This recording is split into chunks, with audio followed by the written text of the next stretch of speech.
What's up, good people? Garrett here, solo podcast time. Call it score more if you want. I don't care. Doesn't matter. We're doing top 5 head coaching candidates for the Chargers. We haven't even covered GMs yet. We'll do that at some point, probably. But we did a part 1 of head coaches. Go watch that if you want to. Jamie did his top 5. Craig did his top 5. I'm here to do my top 5. But mine's different because why do the same thing?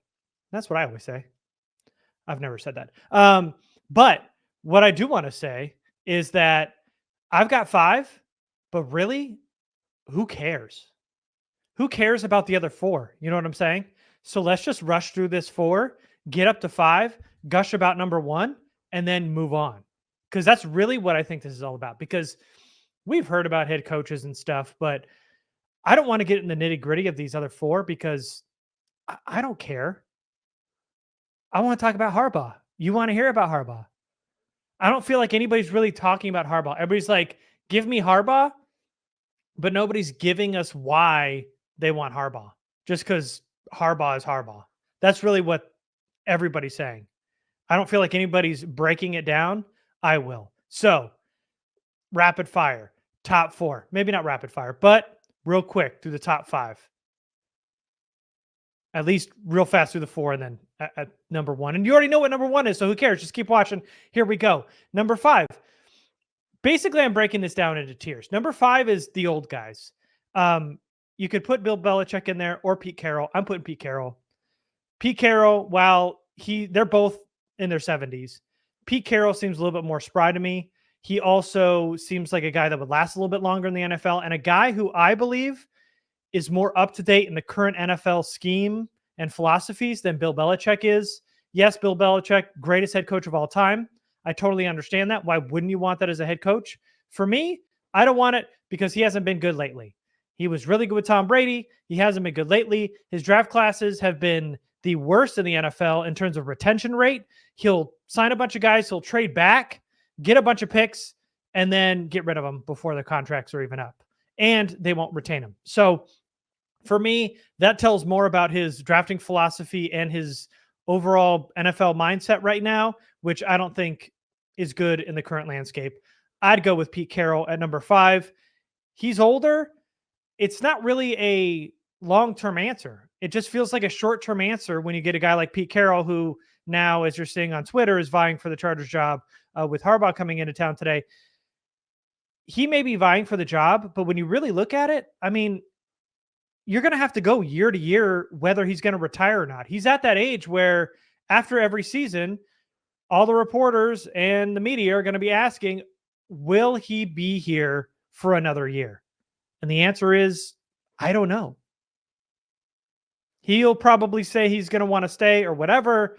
But, I mean, really, do you want to go through that year after year after year? Great coach, great resume in terms of a head coach. But really, when you break it down for long-term effect, I'm not really in on Pete Carroll. I love him as a head coach. I love him as a personality. He's a fun personality. I love him dancing in the locker room. He obviously builds a culture wherever he goes, whether it's at USC or with the Seahawks. And it'd be nice little storyline to get back to Southern California. But number 5, Pete Carroll. He's number 5. He's in my 3rd tier. My 2nd tier is basically some flashy coordinators, actually OCs. For my, where am I at? 4 and 3. Number 4, Todd Monken. He is the Baltimore OC. He's had a ton of success with quarterbacks at every level. You see what he's doing now with the Ravens going to the AFC Championship game. I like Todd Monken. Once the Chargers fired Joe Lombardi, I think he has an impressive resume. He got kind of a bad shot as an OC early in his career, is really successful now with the Ravens. I think he deserves a head coaching job. I'd put him at number 4. I get it. He doesn't have a lot of head coaching experience, none really. And we want somebody who has some head coaching experience. We being me as a person who is talking about the Chargers, want somebody with head coaching experience. Monken doesn't have it, but in terms of all the other guys that have experience, I put Monken up there. I think he's a nice coordinator, a smart offensive mind, just like the next guy, Ben Johnson. Same deal, no head coaching experience, but he's in my 2nd tier. of guys who don't have head coaching experience, but I think has a really good grasp of today's NFL, a really good offensive mind, just like Todd Monken. He's my number 3. Number 2 is Mike Vrabel. This is my next tier of head coaching candidates. If you want to learn more about these guys, go listen to the podcast we did during the part 1 of the head coaching search. I don't want to rehash all that because really I just want to hustle through this to get to Jim Harbaugh. Okay. So Mike Vrabel, number 2, he is my next tier. I think when you put Pete Carroll at the bottom, then the next tier would be Ben Johnson and Todd Monken in that order. I'd want Johnson over Monken. Both guys who I think deserve a head coaching spot. Johnson probably going to Washington. But Mike Vrabel is a guy that has the head coaching experience and the success that I think bumps him above every other candidate but Harbaugh, a guy that would be a really, really nice consolation prize if Harbaugh decides to go to Michigan or whatever he wants to do. Vrabel would be a real nice culture setter here with the Chargers, a guy who has had nothing but success, had some bad internal feuds with the organization in Tennessee, and has had a real bad go at quarterbacks at Tennessee, but a guy that I think you team him with Justin Herbert, I get excited and I knock my microphone around. That's how excited I am about Mike Vrabel, but he'd be a nice little consolation prize. And I think even if they don't get, and I even hate saying consolation prize, because really, if Harbaugh wasn't part of this head coaching tenure, probably one of the greatest head coaching openings offseason ever. I mean, to have Bill Belichick, Pete Carroll, Harbaugh available, Vrabel available, Ben Johnson. I mean, there's usually a lot of hot names, but to have a lot of proven winners and then some hot names like Monken and Ben Johnson. I mean, and I know there's some Slowick and some other guys you want to add in that mix. It really feels like this is one of the best times to not have a head coach. And those teams that are kind of hovering around the middle that decided to keep a head coach, I don't know what you're thinking. Good for the Chargers, though, because they have an opening. And really, it comes down to one guy, and that is Jim Harbaugh. So, like I said, everybody's talking about Jim Harbaugh. Chargers want Jim Harbaugh. Everybody wants Jim Harbaugh on Twitter. Everybody that's in the Discord, by the way, if you're not part of the Lightning Round Discord, you better get in there because we're breaking stuff as it going and everything's lining up pretty nicely for the Chargers. So go in there. We've got the link pinned on the Lightning Round Podcast Twitter account. You can get in that Discord and get all the inside info before we leak it to everybody else. And thanks to everybody that's gone over there. But for now, everybody, whether it's in the Lightning Round Discord or on Twitter or Facebook or Instagram or TikTok or wherever you're getting your information for the Chargers or YouTube, wherever. And by the way, if you're subscribed to us on YouTube, hey, nice. Hey, see my face. Thank you. Hey, welcome. Wherever you're getting your information, it is Jim Harbaugh. Jim Harbaugh is the man. Let me tell you why you want Jim Harbaugh, because you that's watching is just saying, I want Jim Harbaugh. He's good. He did pretty good with the 49ers. He's a winner. Let me tell you why you want Jim Harbaugh and why I want Jim Harbaugh. Okay. Yes, he's won with the 49ers, but more importantly, he wins everywhere he goes. He coached at the University of San Diego. That's where he got his first head coaching stint. Was unbelievable there. He had the current backup quarterback, Josh Johnson, at quarterback. And his final record was 29-6. His last 2 seasons, he was 22-2. He had an incredible resume, incredible run there at USD. They've never had a run like that ever. So congratulations to Harbaugh and the Toreros, who obviously played in San Diego. So then right after USD, he transfers over to Stanford. He gets the job. Transfers. What is he, a college quarterback now? He went back to school for his 37th year of eligibility. No. So then he goes over to Stanford. He gets the job over at Stanford. And the first 2 seasons were a little rough. He won 4 games. Then he won 5 games. Then right after that, Andrew Luck comes along. They win. And it's Luck and Harbaugh. They go 12-1 in his final season in 2012. And they won the Orange Bowl. Andrew Luck gets drafted first overall. Big deal and a lot of success there at Stanford. He then makes a jump to the NFL in 2011. He becomes the 49ers head coach. In his first year in Frisco, He gets hyphy, wins the NFL Coach of the Year with the 49ers. They go 13-3. He gets the playoffs in his first 3 years. They've got 2 NFC championships. One or goes to the NFC Championship twice. Goes to Super Bowl once in those 3 years. And then in his last year in San Fran, Harbaugh and Balky with the 49ers butt heads. They have a real tiff about power hierarchy and team management. They end up parting ways.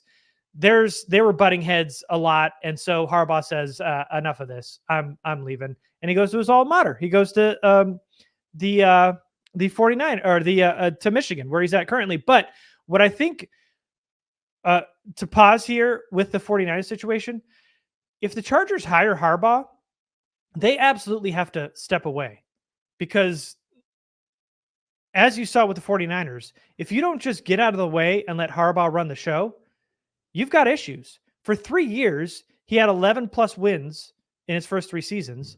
Management steps on his toes, and then he splits. If you're hiring Harbaugh, let him be Harbaugh. Give him the keys. Let Johnny and AG go play Fortnite in the other room, and then let the man take over. Let Harbaugh do his thing, and he will lead you to success. Because really, when you think about it, your name's going to be on that trophy too. You know what I'm saying? Even if you are, playing PUBG over in the corner, your name's still going to be on it. Dean Spanos is still going to have his name across any banner Harbaugh brings over to the Chargers. Your name will be there. It'll be part of your quote unquote legacy or your resume. So get out of the way and let Harbaugh be Harbaugh. That's the bigger point. So after he butts heads with the front office in San Francisco, goes over to Michigan, where he's currently at. He's had a winning season every single year he was at Michigan, except one, which was the shortened COVID year in 2020. So does that really count? He's been there 9 years. He's 83-25. He's been ranked in the top 2 the last 3 seasons with Michigan. And what has he done lately? He won the Natty for Michigan. So really, when you think about great success at USD, great success at San Fran, is he outdated? What has he done? He just won the national championship for Michigan. So he is a winner.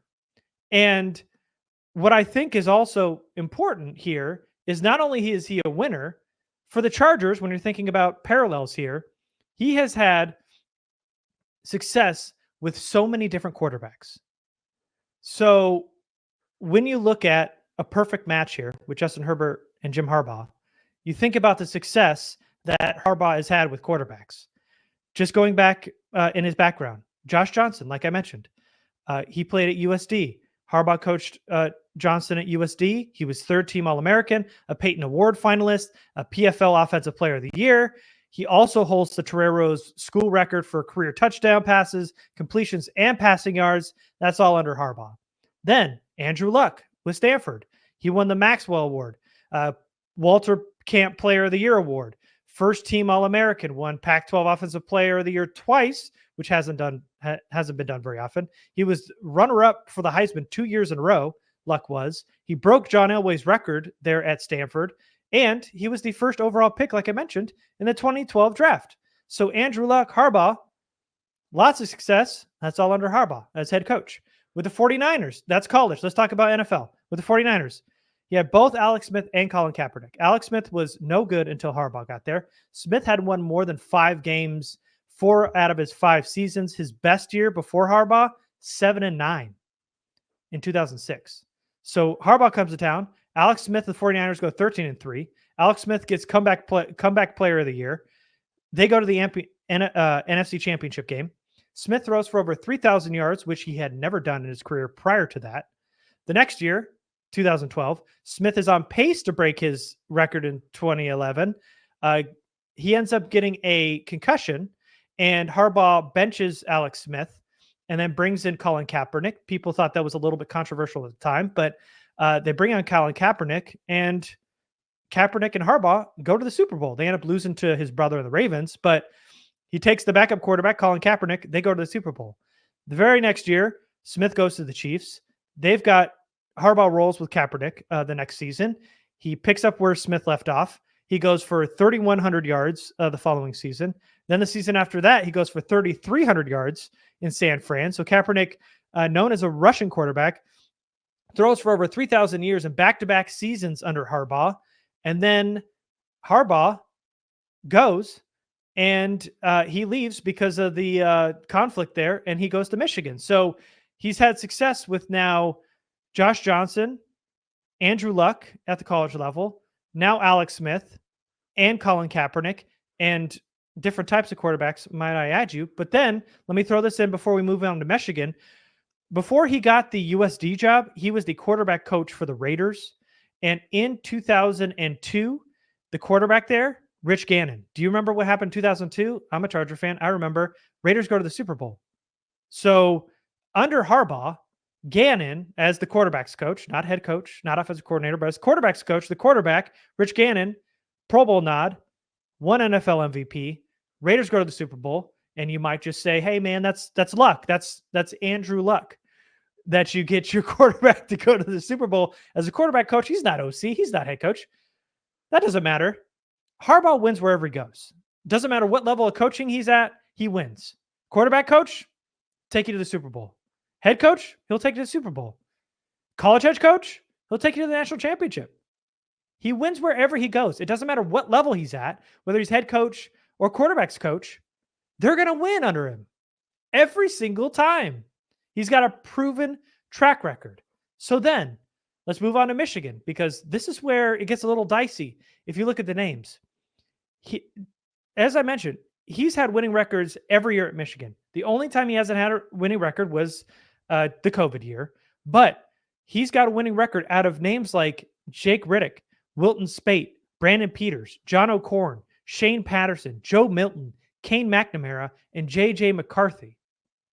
So the grander point here is he's had success with pocket passers who might have a little wiggle at the college level, at Andrew Luck, and then even at the NFL level in Alex Smith. He's gotten success out of athletic rushers that you think as running first quarterbacks in Josh Johnson at USD and Colin Kaepernick at the NFL level. And then he will get success out of travel agents like John O'Corn. And I mean that literally, because John O'Corn right now works for Brevity. He's the CEO of Brevity. He will take care of all your travel accommodations. And I mean that literally. If you Google John O'Corn, he's a travel agent right now. And Harbaugh got success out of him, got a winning record out of him. So if you could imagine, just for a moment, just imagine what he's done for these guys, even including the Michigan quarterbacks, NFL quarterbacks, college quarterbacks, all of them. If you think about what he's done with those quarterbacks, just for a second, think and imagine what he could do with the talents of Justin Herbert. I'm salivating. Could you imagine Harbaugh with Justin Herbert, what he's done for Colin Kaepernick, who isn't in the NFL right anymore, Alex Smith, who was quite honestly never really good, mediocre at best.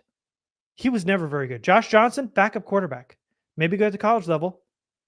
J.J. McCarthy, I mean, the fact that he won a national championship with J.J. McCarthy really almost says it all, but we need to keep moving, because the success he's had with quarterbacks, and then when you think about Justin Herbert,